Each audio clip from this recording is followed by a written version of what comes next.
स्वागत आहे आपलं हवामान अलर्ट या युट्यूब चॅनलवर. आज दिनांक आहे 21 एप्रिल. तर आज काय पावसाची परिस्थिती राहील, तर जी ट्रफ लाईन आहे, कमी दाबाचा पट्टा आहे, हा असाच इकडे गडचिरोली, चंद्रपूर, यवतमाळ, नांदेड, लातूर, धाराशिव, सोलापूर, कोल्हापूर पर्यंत, सिंधुदुर्ग पर्यंत विस्तारलेला आहे. त्याच्यामुळे आज दक्षिण पट्ट्यात बऱ्यापैकी मेघगर्जनेसह पावसाचे ढग विकसित होतील आणि राहिलेल्या जिल्ह्यातून तुरळक ठिकाणी पावसाची शक्यता आहे. पुढे कुठे कुठे पाऊस आहे हे पाहणारच आहोत.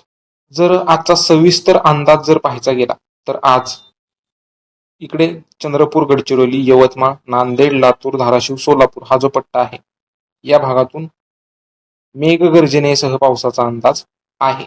त्यानंतर कोल्हापूर, सांगली, सोलापूर, पुणे, अहिल्यानगर, बीड, जालना, परभणी, हिंगोली, वाशिम, छत्रपती संभाजीनगर हा जो पट्टा आहे, या भागातून तुरळक ठिकाणी, सार्वत्रिक नाही पण थोड्या क्षेत्रासाठी मेघगर्जनेसह पावसाचा अंदाज आहे. सातारा, सांगली, कोल्हापूरकडे जरा पावसाची शक्यता जास्त राहील. उर्वरित मुंबई, ठाणे, पालघर, नाशिक, जळगाव, बुलढाणा, अकोला, अमरावती, वर्धा, नागपूर, भंडारा, गोंदिया तसेच रत्नागिरी, सिंधुदुर्ग या जिल्ह्यातून स्थानिक ढग निर्मिती झाली तर एका दुसऱ्या ठिकाणी मध्यम तर काही भागात जोरदार पावसाच्या सरी होतील, पण हा पाऊस सार्वत्रिक नसेल. धुळे, नंदुरबारकडे विशेष पावसाची शक्यता दिसत नाहीये. बाकी आजच्या हवामानाच्या अंदाजामध्ये एवढंच. धन्यवाद.